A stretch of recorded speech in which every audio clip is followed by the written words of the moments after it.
যে জঙ্গি পশ্চিমবঙ্গে কেন সারা ভারতবর্ষে জঙ্গি তৈরি করছে তো বিজেপির নেতারা, আরএসএসের নেতারা জঙ্গি তৈরি করছে।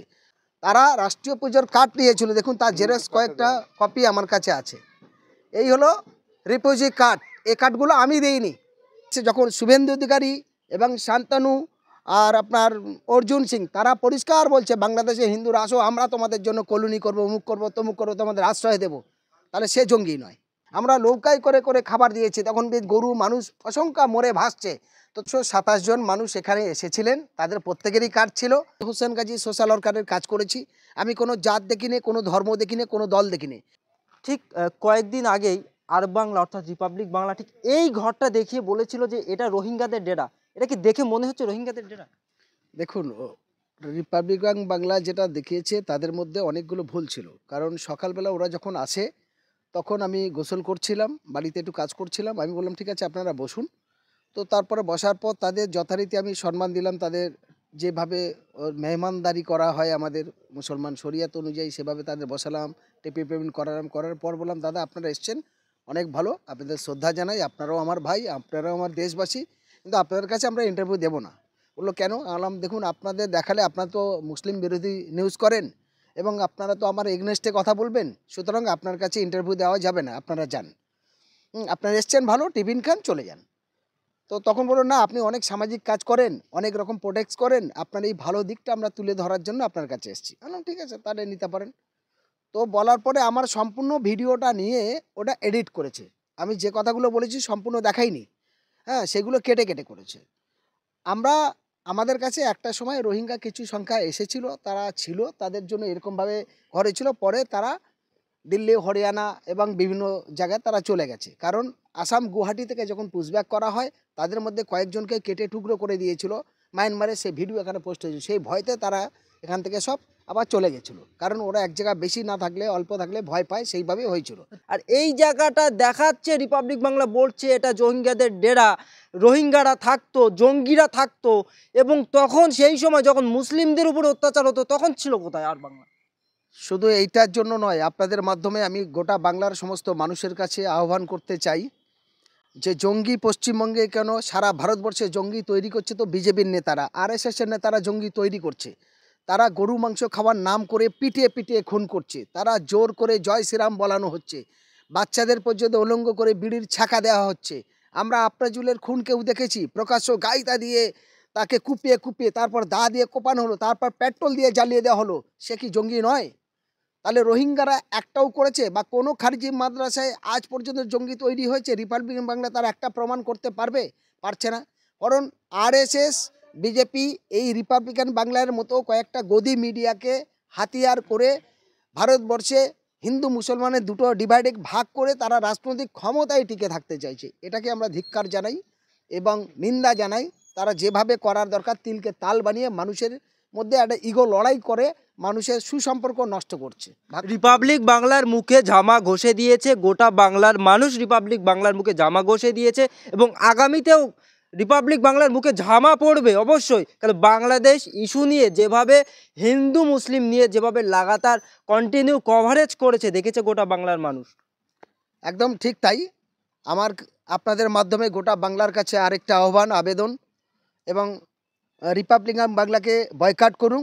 সারা বাংলার আরও একাধিক আছে নিউজ, সমস্ত নিউজ যারা আসছে, যারা নিরপেক্ষ, যারা মানুষের দুর্দশা তুলে ধরে তাদেরকে কভারেজ করা, তাদের দেখা, তাদের শেয়ার করা, কমেন্ট করার জন্য আমি আহ্বান করছি।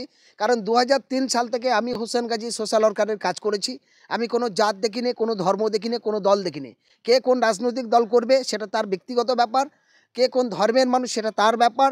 কিন্তু আমি ধর্ম ভাগাভাগি যেমন করি না, জাত ভাগাভাগি করি না, তেমন আমি কোনো রাজনৈতিক দলও ভাগাভাগি করিনি। আমফান, আয়লা, লায়লা, বুলবুলি, আমি আমার শক্তি মতো ত্রাণ নিয়ে মানুষের কাছে চাঁদা তুলে ভিক্ষা করেও মানুষের সেবা করে গেছি, যা অন্য অন্য কোনো রাজনৈতিক দলের নেতৃত্বরাও করতে পারিনি। সেই কাজগুলো আমি করেছি।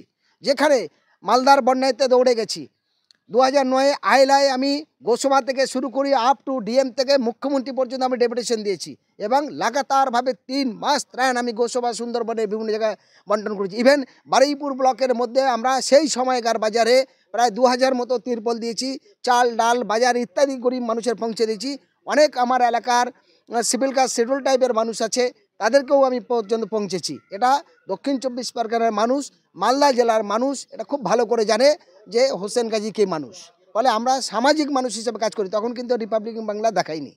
আপনার বাড়ির পাশে ঠিক যেভাবে একটা ঘর দেখলাম, মূলত সেই ঘরে মানে দেখে বোঝা যাচ্ছে সেই ঘরে ছোট ছোট শিশুরা বাচ্চা কাচ্চারা খেলা করতো এবং সেটা তো আপনার বাড়ি। তাহলে কেন রিপাবলিক বাংলা বলছে সেটা একটা মাদ্রাসা? দেখে মনে হচ্ছে না তো ওটা একটা মাদ্রাসা। দেখুন ওখানে বাচ্চারা বাংলা, আরবি, ইংলিশ 3 রকম বাচ্চাদের পড়ানো হতো। ওটা কোনো খারিজি মাদ্রাসা। মাদ্রাসা হলে তার মাদ্রাসার বোর্ড থাকবে। মাদ্রাসা আলাদা জিনিস, আর এক জায়গায় বাচ্চারা পড়ে সেই জায়গাটা আলাদা জিনিস। ওরা এটা ভুলভাল প্রচার করে মানুষের কাছে ওরা শিরোনামে আসতে চাইছে এবং বিজেপি আরএসএসকে উস্কে দিয়ে মানুষের মধ্যে একটা বিভাজন তৈরি করতে চাইছে। এটা খুব বাজে জিনিস তৈরি করেছে ওরা। হ্যাঁ, আপনাদের মাধ্যমে বলবো রিপাবলিকান বাংলা এখান থেকে সংশোধন হোক। আমি গতকালকেও বলেছি, আজও বলছি, রিপাবলিকান বাংলা যদি এখান থেকে হুঁশিয়ারিভাবে তারা যদি তাদের এই সংবাদ মাধ্যম পরিবর্তন না করে, পরবর্তীকালে তাদের বিরুদ্ধে আমি আইনি ব্যবস্থা নিতে বাধ্য হব, কারণ ওরা তিলকে তাল বানিয়ে দিচ্ছে। তাহলে আপনি যে রিপাবলিক বাংলায় বক্তব্য দিয়েছেন, আপনার বক্তব্য যদি পুরো প্রেজেন্ট করা হয় তাহলে কি বক্তব্যের মধ্যে কোনো ভুল থাকবে না আশা করা যায়? একদম আশা করা যাচ্ছে কোনোটা থাকবে না। আমি ওদের শুরু থেকে যে সমস্ত কথা বলেছি আমার পুরো কথাগুলো কেটে কেটে গেছে। ওরা বলছে, আমি বলেছি যে আমি ট্রেনে আসছিলাম, কিছু মানুষ বলছিল যে আমরা বাংলাদেশে যখন শুভেন্দু অধিকারী এবং শান্তনু আর আপনার অর্জুন সিং তারা পরিষ্কার বলছে বাংলাদেশে হিন্দুরা আসো, আমরা তোমাদের জন্য কলোনি করবো, অমুক করবো, তমুক করবো, তোমাদের আশ্রয় দেবো, তাহলে সে জঙ্গি নয়। যারা প্রকাশ্যই বলছে মুসলমান জিহাদি, সে জঙ্গি নয়। আমরা তো কখনো কোনো হিন্দু ভাইয়ের বিরুদ্ধে আক্রমণ করে কোনো কথা বলি না। অতএব আমাদের বক্তব্য হলো আমরা হিন্দু মুসল দলিত আছি, আদিবাসী শিখ এসে আমরা ভাই ভাই, মানবতার খাতিরে আমরা সবাই মানুষ। আমাদের ঐক্য একতা মিলনতীতি ভারতবর্ষের সংবিধান স্বীকৃতি দিয়েছে এবং এই দেশের হিন্দু মুসলমান দলিত আদিবাসী ঐক্যবদ্ধভাবে লড়াই করে লক্ষ লক্ষ লাখ মানুষের রক্ত জীবনের বিনিময় তবেই কিন্তু 1947 সালে ভারতবর্ষ স্বাধীন হয়েছিল। আজকে সেই স্বাধীনতা দেশের কলঙ্কিত করছে এই রিপাবলিকান বাংলা এবং আরএসএস বিজেপিরা। এর বিরুদ্ধে জনমতকে গড়ে ওঠাটা উচিত। অপারেশন দিয়ে অসহায় মানুষের ঘর নির্মাণের জন্য, অসহায় মানুষের একটু তিরপল খাবারের জন্য তখন হিন্দু মুসলমান দেখিনি। আজকে রিপাবলিকান বাংলা আমার বিরুদ্ধে যে মিথ্যা অপপ্রচার করেছে, ভিডিওটা কাটিং করে করে দেখিয়েছে, পুরো ভিডিওটা আমার দেখায়নি। যখন আমি মন্দিরেতে গিয়ে ছাদের ওপরেতে তারা খাবারের জন্য হা করছে, আমি চিড়ে মুড়ি চাল দুধ বিস্কুট বাচ্চাদের তুলে দিচ্ছি, বড়দের দিচ্ছি, তখন কিন্তু আমাকে দেখায়নি। আমি যখন গরিব অসহায় মানুষের জন্য হিন্দু মুসলমানের কাপড় তুলে দিচ্ছি, বস্ত্র, তখন কিন্তু আমাকে দেখায়নি। আমি যখন অসহায় মানুষের লকডাউনে খাবার তুলে দিচ্ছি তখন কিন্তু দেখায়নি। আমি যখন দেখেছি তিরপল দিচ্ছি তখন কিন্তু দেখায়নি। আজ আমার নামে রোহিঙ্গা, তারাও মানুষ, সেই মানুষগুলোকে যখন কুকুরের মতো মাছের মতো তাদের কেটে টুকরো টুকরো করা হচ্ছে, সেই মানুষেরা তারা রাষ্ট্রীয় পুজোর কার্ড নিয়েছিল, দেখুন তার জেরক্স কয়েকটা কপি আমার কাছে আছে। এই হলো রিফিউজি কার্ড। এই কার্ডগুলো আমি দিইনি, এগুলো পশ্চিমবঙ্গ সরকারও দেয়নি। এই কার্ড দিয়েছে কে? এই কার্ড দিয়েছে রাষ্ট্রপতি থেকে, দিল্লি থেকে, ইউএনসিআর অফিস থেকে দিয়েছে, দিল্লি থেকে। তাহলে রোহিঙ্গারা প্রথম মায়ানমার থেকে বাংলাদেশ থেকে দিল্লি গেল কিভাবে? তাহলে দিল্লির সরকার তখন কি করছিল? আজকে আমার নামে অপপ্রচার করছে। এবং ভারতবর্ষের বিভিন্ন স্টেটে আছে, বিজেপি স্টেট তো আসাম, বিজেপি স্টেট তো ত্রিপুরা, বিজেপি স্টেট তো মণিপুর, সেখানেও তো আছে এবং সেখানে তো বাইরের দেশের প্রচুর মানুষ গেছে। এবং বাংলাদেশ থেকে সুবিধা বলা যেতে পারে ত্রিপুরায় এবং আসাম। তাহলে সেই জায়গা না করে আমাদের বাংলাকে, সম্প্রীতির বাংলাকে ভেঙে চুরমার করার চেষ্টা করছে এরা। এবং এটা যেটা বলছে খারিজি মাদ্রাসা, এটা খারিজি মাদ্রাসা নয়। আমি ওদের বারবার বলেছি এখানে তাদের অসহায় মানুষ, খাবার ঠিক নেই, সেই বাচ্চাগুলোর বাংলা আরবি ইংলিশ পড়ানো হতো। হ্যাঁ, রোহিঙ্গা বাচ্চাদের পড়ানো হতো। আমি 2016 মালদার ভয়ঙ্করী বন্যায় যখন আমরা লাগাতার ত্রাণ নিয়ে যাচ্ছি, সেখানে হিন্দু মুসলমান দলিত আদিবাসী দেখলাম রাস্তার ওপরে তিরপল খাটিয়ে হাহা করছে। নদীতে গ্রাম পুরো নদীর পরিণত হয়েছে। আমরা নৌকায় করে করে খাবার দিয়েছি, তখন গরু মানুষ অসংখ্য মরে ভাসছে। তো তখন তো আমাদের কেউ দেখায়নি হোসেন গাজী ভালো কাজ করছে বা হোসেন গাজী এইগুলো করেছে, তখন বলিনি। ভালো কাজগুলো হচ্ছে না, এটা তো জানেন, দেখানো হচ্ছে না। আমার বলার বক্তব্য, আজকে রোহিঙ্গাদের জঙ্গি বলছে, আজকে বিভিন্ন মাদ্রাসা খারিজি মাদ্রাসা নিয়ে বলছে। খারিজি মাদ্রাসা মানে কি? খারিজি মাদ্রাসা হলো বেসরকারি, এই মাদ্রাসা পাবলিক ডোনেশনে চলে। পাবলিক, কেউ চাল, কেউ বাজার, কেউ কাপড়, কেউ বই, কেউ ইত্যাদি দেয়, সেইভাবে জনগণের সাহায্যের মধ্যে দিয়ে মাদ্রাসা চলে। এই মাদ্রাসা কারা? খুব পয়সাওয়ালা ঘরের ছেলেরা পড়ে না। দেখা গেল একজন অসহায় মানুষ, মা আছে তার বাবা নেই, কেউ বাবা আছে তার মা নেই, দেখার মতো লোক নেই, এই অসহায় নিপীড়িত অনাথ বাচ্চা যাদের বলা হয়, যাদেরকে এতিম বলা হয়, সেই বাচ্চাদের ওখানে শিক্ষা দেওয়া হয় আচ্ছা, বাংলা আর ইংলিশ। রতন বাবু, বলছিলাম আপনাদের এখানে ওই যারা এসেছিল মায়ানমার থেকে, তারা কতজন এসেছিল? প্রায় 327 জন মানুষ এখানে এসেছিলেন, তাদের প্রত্যেকেরই কার্ড ছিল। প্রত্যেকেরই এবার- কার্ড ছিল? বাচ্চা ছিল ওর মধ্যে কতজন? বাচ্চা ছিল ওটা ঠিক এখন গোনা নেই, বাচ্চা ছিল প্রায় 60-70 আচ্ছা, এর এই মতো যে বাচ্চা ছিল। এসেছিল এখানে, এই জায়গার যে প্রশাসনিক যারা দায়িত্ব রয়েছে, থানা এবং আশপাশে যারা বিডিও অফিসে যারা ছিল, এরা অবগত ছিল যে এই জায়গায় এসেছিল? দেখুন, এরা অবশ্যই, আমি রাজ্যপাল থেকে শুরু করে মুখ্যমন্ত্রী থেকে আইবি, ডিআইবি, গোয়েন্দা সমস্ত রকম আমাকে তদন্ত করেছে। ইভেন আমি DM, SP, SDO, BDO, SDPO সব জায়গাকে আমি লিখিতভাবে দিয়ে তা রিসিভ করেছিলাম। এবং শুধু এখানে নয়, তার সাথে সাথে কংগ্রেস, সিপিএম, বিজেপি প্রত্যেকটা রাজনৈতিক দলের নেতৃত্বদেরকে তখন জানিয়েছিলাম। তখন যারা পাওয়ারে ছিল, তখন সিপিএম ছিল, কংগ্রেস ছিল, আপনার বিজেপি ছিল, কত সালে তৃণমূল এসেছিল ছিল। ওরা? কত সালে এসেছিল? 2017-এ, তো 2017-এ আজকে বিজেপি বড় বড় কথা বলছে, এখানে এসেছিল শুভেন্দু অধিকারীও জানতো, তখন ও কংগ্রেস করে, কিন্তু তখন বিজেপির সঙ্গে যারা ছিল, ডক্টর বিক্রম সরকার, অমিয় সরকার, দিলীপ ঘোষ, তারা সব জানতো। এবং আমাকে শ্রমিক ভট্টাচার্য একবার ডেকেও ছিল, আমি দেখাও করেছিলাম। তারপর সব জানার পরে এখন অন্য রকম কথা বলছে। ওদের পার্টি অফিসের পুরানো যদি সিসি ক্যামেরা থাকে, সেই সময় ভালো করে চেক করে দেখুক না, তারা তো সব জানতো।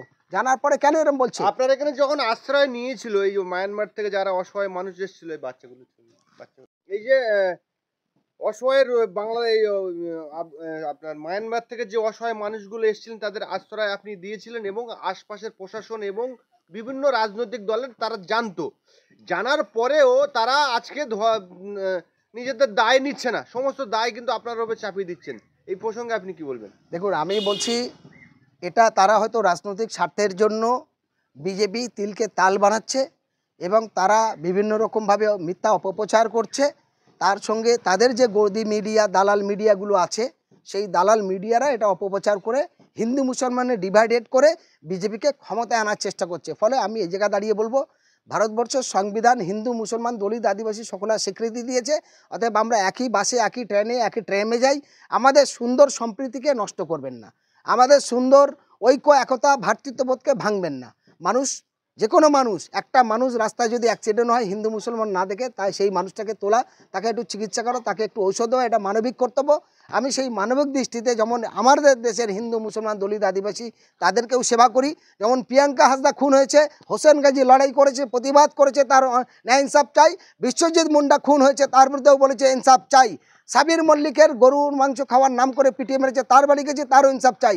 আমার প্রশ্ন এই জায়গায়, আফরাজুলকে যখন খুন করলো, যখন সাবির মল্লিককে গরুর মাংসর নাম করে মিথ্যা করে তাকে পিটিয়ে খুন করলো, কেন ঘন্টাখানেক ওই রিপাবলিকান বাংলায় দেখানো হলো না? কেন তখন বিজেপি শুভেন্দু অধিকারীরা কারা রাস্তায় নামলো না? তাহলে আপনি কি বলতে চাচ্ছেন যে এই রিপাবলিক বাংলা মিথ্যে খবর ছড়ায়, একে বয়কট করা উচিত? রিপাবলিকান বাংলা সরাসরি আমি আপনাদের মাধ্যমে গোটা ভারতবর্ষের মানুষের কাছে বলবো, এরা মানুষের সুসম্পর্ক নষ্ট করছে, এরা সাম্প্রদায়িক চ্যানেল, এই চ্যানেলকে বয়কট করা অবশ্যই দরকার। আচ্ছা, এই যে যখন এই রিপাবলিক বাংলায় আপনার বিরুদ্ধে চাঞ্চল্যকর অভিযোগ করে যখন খবর সম্প্রচার করলে তথাকথিত মিডিয়ারা, প্রশাসনিক তরফ থেকে আপনার কাছে কোনো চাপ কিংবা প্রশাসনিক তরফ থেকে কোনো বার্তা এসছেন কি?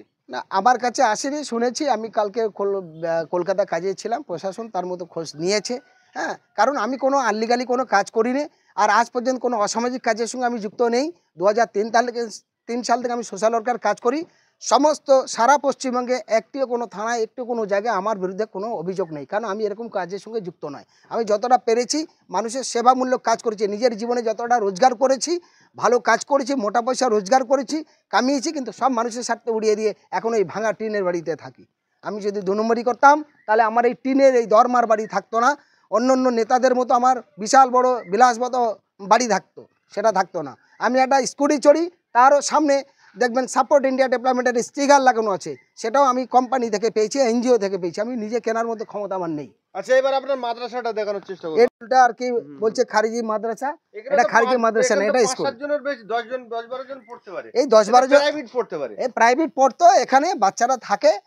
সেই সময় এখানে পড়াশোনা করেছে, আর রাত্রে ওরা কোথায় যাবে? ছোট ছোট বাচ্চা, বললাম যেতে হবে না, এখানে থাক, খাওয়া দাওয়া করুক। ফলে আমার এখানে কল ছিল, টয়লেট আছে, অসুবিধা নেই, সেই হিসাবে বাচ্চারা এখানে পড়াশোনা করে, খেলা করে, এখানেই থাকতো। এই হচ্ছে ব্যাপার। আচ্ছা, এখন মুর্শিদাবাদে একজনকে দেখলাম যে একটা বাড়িতে প্রাইভেট পড়াতো, সেটাও তথাকথিত মিডিয়া বলছে এখানে অবৈধ মাদ্রাসা।